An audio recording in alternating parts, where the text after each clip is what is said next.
محمد بن یوسف فریابی نے بیان کیا ورقہ سے، انہوں نے ابن ابی نجیح سے، ان سے عطا نے اور ان سے ابن عباس رضی اللہ عنہ نے بیان کیا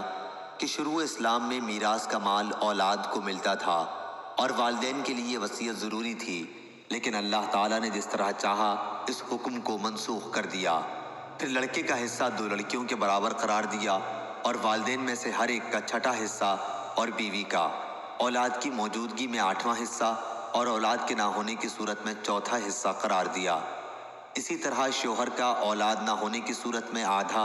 اور اولاد ہونے کی صورت میں 4تھائی حصہ قرار دیا۔ صحیح بخاری حدیث نمبر 2747۔ ابو اسامہ نے بیان کیا سفیان ثوری سے، وہ عمارہ سے، ان سے ابو ذرا نے اور ان سے ابو ہریرہ رضی اللہ عنہ نے بیان کیا کہ ایک صحابی نے رسول اللہ صلی اللہ علیہ وسلم سے پوچھا، یا رسول اللہ صلی اللہ علیہ وسلم، کون سا صدقہ افضل ہے؟ فرمایا یہ کہ صدقہ تندرستی کی حالت میں کر کہ تجھ کو اس مال کو باقی رکھنے کی خواہش بھی ہو جس سے کچھ سرمایہ جمع ہو جانے کی تمہیں امید ہو، اور اسے خرچ کرنے کی صورت میں محتاجی کا ڈر ہو، اور اس میں تاخیر نہ کر کہ جب روح حلق تک پہنچ جائے تو کہنے بیٹھ جائے کہ اتنا مال فلاں کے لیے، فلانے کو اتنا دینا، اب تو فلانے کا ہو ہی گیا تو دنیا سے چلا۔ صحیح بخاری حدیث نمبر 2748۔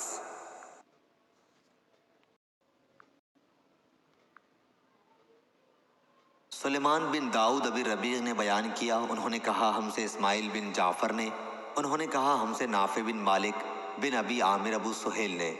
انہوں نے اپنے باپ سے، انہوں نے ابو ہریرہ رضی اللہ عنہ سے، انہوں نے آن حضرت صلی اللہ علیہ وسلم سے، آپ نے فرمایا منافق کی 3 نشانیاں ہیں، جب بات کہے تو جھوٹ کہے، اور جب اس کے پاس امانت رکھیں تو خیانت کرے، اور جب وعدہ کرے تو خلاف کرے۔ صحیح بخاری حدیث نمبر 2749۔ حکیم بن حزام مشہور صحابی نے بیان کیا، میں نے آن حضرت صلی اللہ علیہ وسلم سے پانی مانگا، آپ نے مجھ کو دیا، پھر مانگا، پھر آپ نے دیا، پھر فرمانے لگے حکیم یہ دنیا کا روپیہ پیسہ دیکھنے میں خوشنما اور مزے میں شیریں ہے،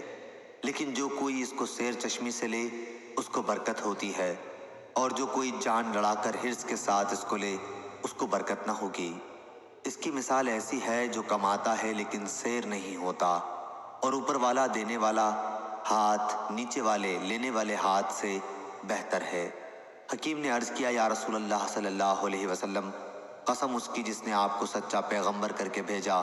میں تو آج سے آپ کے بعد کسی سے کوئی چیز کبھی نہیں لینے کا، مرنے تک۔ پھر حکیم کا یہ حال رہا کہ ابو بکر صدیق رضی اللہ عنہ ان کا سالانہ وظیفہ دینے کے لیے ان کو بلاتے، وہ اس کے لینے سے انکار کرتے۔ پھر حضرت عمر رضی اللہ عنہ نے بھی اپنی خلافت میں ان کو بلایا ان کا وظیفہ دینے کے لیے، لیکن انہوں نے انکار کیا۔ حضرت عمر کہنے لگے مسلمانوں تم گواہ رہنا، حکیم کو اس کا حق جو لوٹ کے مال میں اللہ نے رکھا ہے دیتا ہوں، وہ نہیں لیتا۔ غرض حکیم نے حضرت صلی اللہ علیہ وسلم کے بعد پھر کسی شخص سے کوئی چیز قبول نہیں کی، اپنا وظیفہ بھی بیت المال میں سے نہ لیا، یہاں تک کہ ان کی وفات ہو گئی، اللہ ان پر رحم کرے۔